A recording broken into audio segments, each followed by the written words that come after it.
Hey, what's going on, everyone? It's time for our digital huddle this week, and this is a busy, busy week, a great week, though. We have tonight is Night to Shine. We're filming this on Friday, so tonight is Night to Shine, and we're excited about that. And it's just a wonderful outreach that the church does, and so many of you are involved in Night to Shine, and so excited to see all of you here pretty soon. And then this Sunday is one of my favorite Sundays. It is Jersey Sunday. You get to wear a jersey to church and just have a bunch of fun on Super Bowl Sunday, and it's Some of you get to actually buy your first jersey. that's true. That's true. It's also though on Sunday it's her birthday, so she's a tad bit older, just trying to creep up near that 40 mark. How So dare you?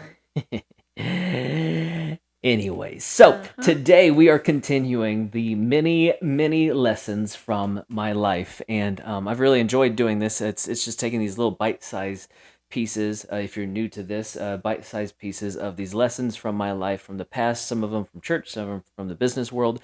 Um, Either way you look at it, these are things that you can apply to your life, maybe to your marriage, maybe to your parenting, to the ministry at GC, to your Yeah. work, all the different areas of your life. And Yeah. so, It's very good. Also, before we start, I just feel like I need to explain that I have two dogs on me, and I do realize that. yeah, those aren't stuffed animals. When we were like Mm. watching something, you're going, "What is that?" Yeah. Isn't Did it move? Yeah, no, the dogs are constantly on me. So, Yeah, we have two dogs that are just fierce and about 6 pounds each. So, yeah, don't break into our house. We got 12 pounds worth of dog that will come at you. worth of love. They're just gonna fall asleep on your lap. um Anyways, so today the mini mini lesson from my life actually comes from my grandfather teaching me this one. He was phenomenal in the business world, and with In that, so many in so ways. many ways. And because of that, there's a lot of things that he taught me. There's a moment there when I was in high school where he kind of took me under his wing to try to teach me a few different things, and Mhm. this comes from that season of my life. And so this one is called the assumption rule. Now, the assumption rule is something I've taught before. You may have heard me teach this before. We're going to go into a little bit more today because I truly believe it's one of the most effective things that you can do to open up a conversation and lead people. If you want to lead people, the assumption rule is how you do it. I mean, whether you're in a business setting and you're trying to close a sale, this is how you close your sale. Right. Essentially, if you want to close a sale and be effective in the sales, whether it's like you're trying to sell with Massage chair. marketing or massage chairs, like I talked about last week, or cars, or no matter what that is. I mean, nowadays, like you're really selling so much. It's true. No matter what that is, the assumption rule helps you close a sale, and closing a sale is so important. Is You have to become comfortable with the uncomfortable in order to do that. Yeah. So for instance, like when you're closing a sale, they'll teach you to get to how you're going to purchase it as fast as you can. And so that what that looks like is like when I'd sold massage chairs, let's say, they're in it, they're enjoying it, so I would find this spot to quickly get to. Okay, so how are we going to pay for this today? Are we doing it on a card? And you get to this uncomfortable place where you assume they're buying it so that maybe they buy it. Yeah. You see car salesmen do this all the time. You test to drive a car and you're like, man, this is so great. And they're like, oh, how are we going to finance it today? Yeah. Like they're right there. Like they're great at closing a sale, and they're using the assumption rule, assuming you're going to buy it. Yeah. May as well have already be sold in your Yep. mind. And because of that, it actually does cause a lot of people to purchase that item to Hmm. close the sale. Also works, single folks out there watching this, it also works with dating, right? You could see a pretty girl and go like, hey girl, where's your boyfriend at?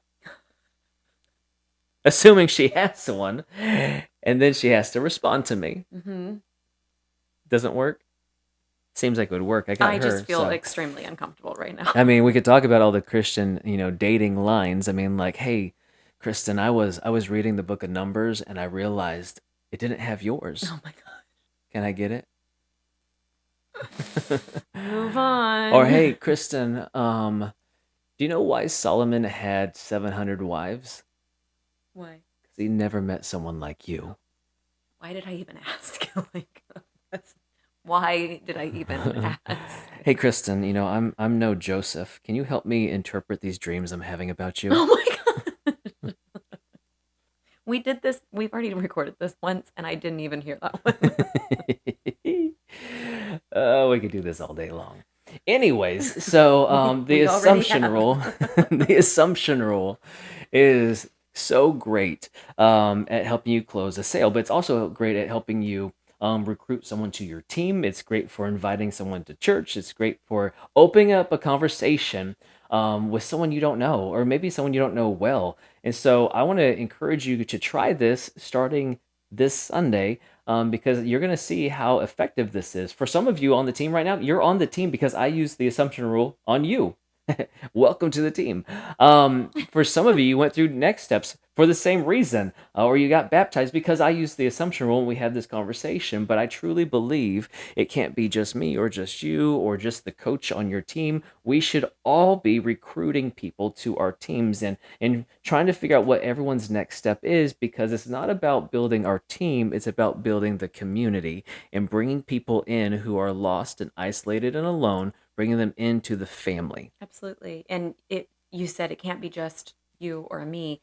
And there was a time where it was just you. It wasn't me because I like refused to be a part of it, I guess is Hmm. how you could put it. I was so I would call myself introverted. In reality, I really wasn't. It just made me so nervous at the idea of making somebody else feel uncomfortable that Yeah. I was already uncomfortable at the idea of it.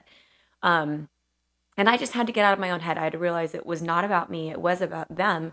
And all of the people that would come to church for the first time, a lot of times they come by themselves or they'll beg somebody to come with them because it's terrifying to do something alone or be alone. And so when you realize that what you're really doing is um, you're being pushy in a sense that you're not allowing somebody to stay isolated. You're not allowing them to stay alone, and you are Mhm. bringing them into community. Yeah. And so I want to show you today how the assumption rule works. And um, so like this, ready? Go into the lobby. You'll see me do this over and over again, and now you're going to start noticing it because I'm telling you. But you go into the lobby, walk up to someone, and just simply say this. Assume that they serve on a team, and you say like, "Hey, I'm Mike. Where do you serve? Where do you serve on the dream team?" And what happens is they may respond like, "Oh, well, I serve in the cafe." And then you just made Awesome. a best friend. Yeah. And Now every time you go to the cafe, you can be like, "What's up, Sarah?" Yeah, like you get to know each Yeah, other. exactly. You know what I mean? And that's a great way to get to know someone. But it also gives the opportunity for someone to say, I don't really serve on the team right now. Well, you know what? You should come serve with me.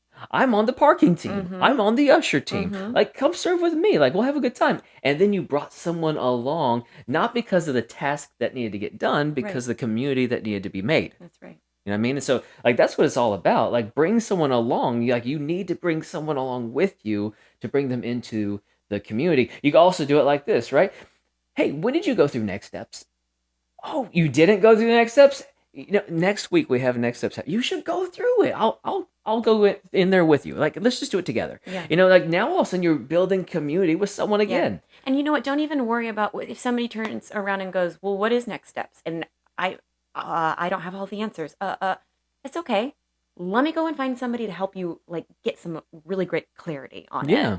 Hey, Yeah. Pastor Mike. Yeah. That's what I do. As I come walking by. Right. Yeah. Yeah. You could also do this though. Like I like to do this with inviting people to church. Also, you'll find that you can do this with almost anything. Um, you're out in the community somewhere, you're at the mall, whatever, and you see someone, you start talking or whatever, and you do the assumption rule. You say something like, "Hey, what church do you go to?" I assumed that you went to church. Now you may not go to church. You may not like. You might be an atheist and you just hate God. That I don't know any of that information. I'm saying, hey, what church do you go to? I'm assuming you do, and now your response opens up a conversation. It gives me this opportunity to lead you and love you and help you find your next step. Maybe it's like, hey, well, come to my church. Like, I'd love to sit with you, and yeah, I'm bringing you into this community. Or maybe they say they go to this other church. Oh man, that's awesome! Like, that's a great church. Like, I love what they're doing over there, and Hmm. it gives you this opportunity to have this conversation. And a lot of times, those conversations out in public, even if it doesn't end with bringing somebody to GC, it still ends with other people around you hearing that conversation. I can't tell you Yeah. how many times we've had that scenario play out, Hmm. and afterwards somebody else comes up and says, "Hey, I just heard you guys talking, and I just wanted to let you know what that meant to me. Yeah, that just In happened not long ago with hmm you. well, yeah, but it just in some form or another, like it's going to bless someone, Yeah, even if you don't hear them say it. Somebody heard it, and somebody was blessed by it in some way or another. Like God's always going to work through yeah, that's right. So I want to show you something real quick, and we don't have time to go into it. all these different examples of the assumption rule in the Bible, but I do want to show you one, and because Jesus used it, and Jesus used it with the woman at the well. And if you look, that's in John chapter 4, where Jesus goes, and you already know the story. Like he gets there to the well, and the woman comes up, and she's there by herself, and all these things. They're having this interaction, and if you really like read the entire story, the closing the sale, so to speak. Like what he's Yeah. trying to get to is for her to know that he's the Son of God. And he could just be like, I'm the Son of God. But he wants her to truly believe that. So she'll go back into that community, changed, and telling everyone else that she met the Son of God. Right. And so what he does is he has this whole interaction with her. And then he says, Go get your husband, right? He did the assumption rule. He assumed that she had a husband. Now he already knew because he's God's son, but it's still the assumption rule. He assumed she had a husband, and so he goes, "Go get your husband." She responds then saying, "I don't have a husband." Then he says, "You're correct. You have five," showing that he was a son of God. He knew all the things about her that she wasn't even telling him, and this is where everything shifts and it opens up the conversation for a life to be changed, to be brought into community. And so today, I just want to challenge you to do the assumption rule. Yeah, and I think there's probably some people that are like, "Oh, that's such a good idea. I love that. I'm going to try it." And if you are one of the people watching that's saying like, "I can't do that. That's not me." I just want to challenge you. First of all, change the language. That's something that I really need to start working on. Because again, I was the person that said that, and it will change your life as much as it will change the person that you interact with. You can, and uh, man, if you just need to talk to somebody about it that's been there, come talk to me, and we can do it together. Yeah. You know? Because I mean, like you see it in small groups, you see it in every area of the church, you see it in every area of life where you just go like, "Hey, what small group are you in?"